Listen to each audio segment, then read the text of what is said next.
we are navigating the head of household rules for divorced parents. We'll debunk the myth that you can share tax benefits just because you share legal custody. The two massive takeaways are, first, that the custodial parent IRS definition is based strictly on a head count of nights, not your court documents. And second, that maximizing this status can mean a difference of nearly $8,000 in tax deductions. This is about more than just forms. It's about preserving your household income to support your family's needs. So let's get ready to clear up the confusion. Here is everything you need to know about the HOH dilemma. Here is the scenario. You are sitting there with your divorce decree. It says in black and white that you and your ex have 50-50 legal custody. You split the soccer fees, you split the drop-offs, so naturally you assume you split the tax benefits too, right?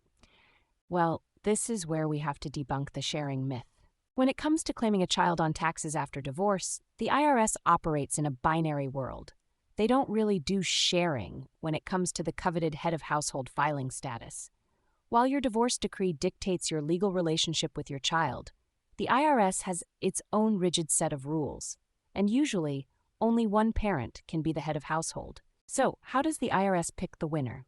It comes down to what I call the pillow test, or formally the IRS 183 night rule. To the IRS, the custodial parent IRS definition isn't about who has legal guardianship. It is strictly about where the child sleeps. To qualify as the custodial parent and claim head of household, the child must live with you for more than half the year. In a standard 365-day year, that is the magic number, 183 nights. If your child sleeps at your house for 183 nights, and at your ex's house for 182 nights, you are the custodial parent for tax purposes.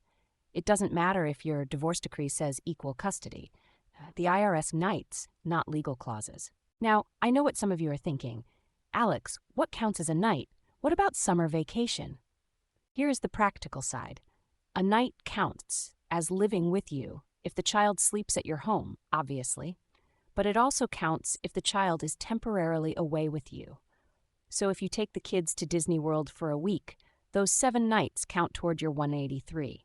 If the child is away at summer camp or even in the hospital, that time generally counts for the parent who the child would have been living with during that period. But let's get into the weeds for a second. What happens in a true 50-50 split? Maybe it's a leap year, or the schedule is split perfectly down the middle. This brings us to the IRS tiebreaker rule for parents.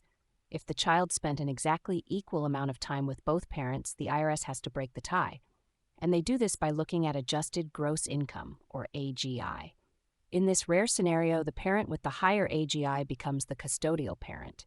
I want you to take a second and reflect on your last year. Think about the chaotic weeks, the switched weekends, the extra days you picked up because your ex was traveling for work. Are you assuming you are hitting that 50-50 mark? Or are you actually holding the 50-50 custody tax rules in your favor without realizing it? Because knowing whether you hit 182 nights or 183 nights is the difference between filing as single or filing as head of household. And that distinction is worth nearly $8,000 in extra standard deductions for the 2025 tax year. That is real money for groceries, college funds, or just breathing room. So here is your safe, simple sound takeaway and your call to action for today.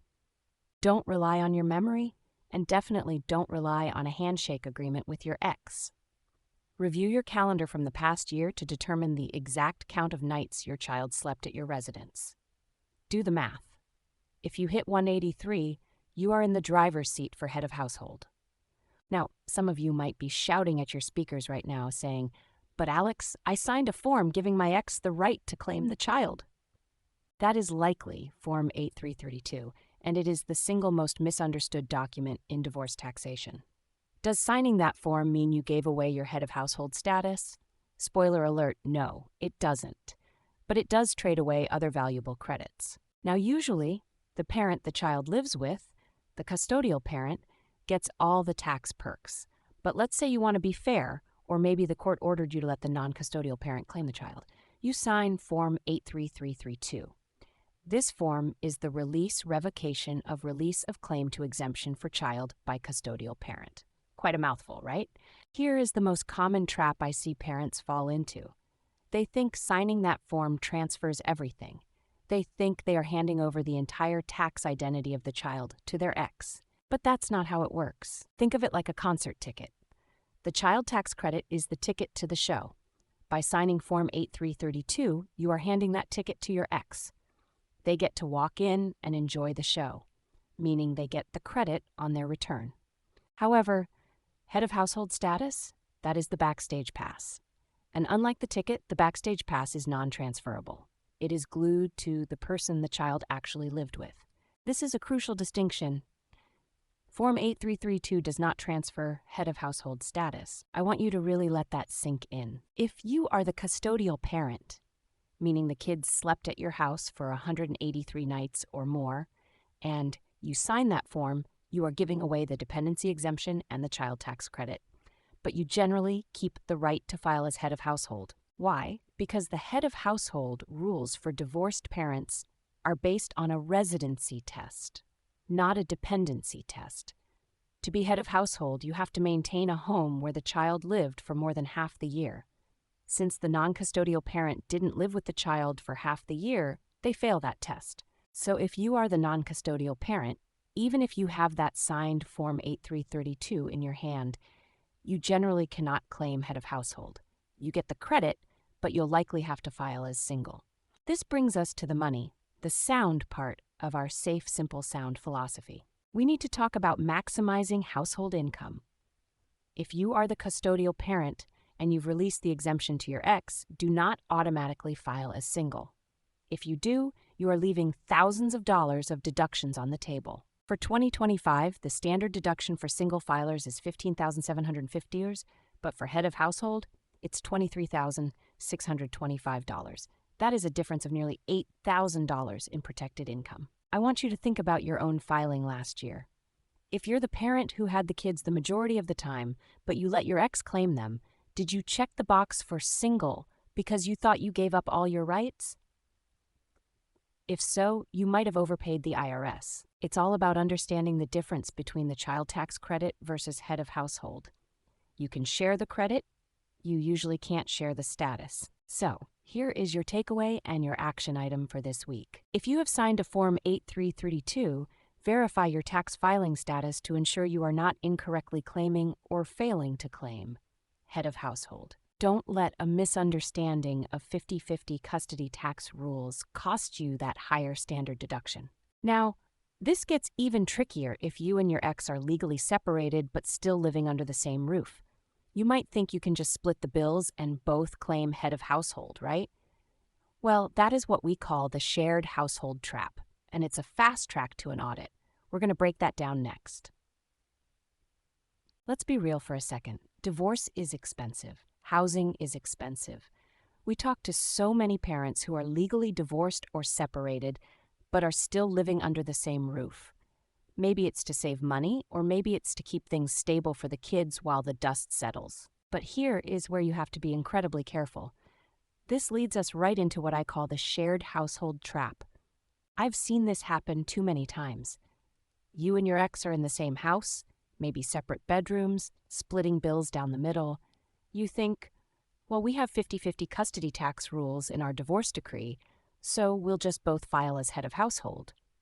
Stop right there. The IRS rules for this are rigid. To qualify for head of household, you must pay more than half, that is 51% or more, of the cost of maintaining the home. Now, think about the math. It is mathematically impossible for two people living in the same house to both pay more than 50% of the total household expenses. It's like trying to cut two 51% slices out of a single pizza. It doesn't exist. If you both try to claim it while living at the same address, you are effectively waving a giant red flag at the IRS. Now you might ask, Alex, can both parents ever claim head of household? Actually, yes, but there is a specific exception, the multiple children exception. Imagine this scenario. You and your ex have moved into separate places. You have two kids. Child A lives with you for 7 months of the year. Child B lives with your ex for 7 months of the year. In this specific case, because you are maintaining separate households and you each meet the residency test for a different child, you could both potentially file as head of household. But again, the key is separate roofs and separate primary residency for each kid. So how do we make sure you sleep as soundly as your kids do? Let's look at our S3 takeaway for this safe, simple, and sound. Safe. We want to keep you safe from automated IRS flags. The IRS computers are programmed to catch duplicates.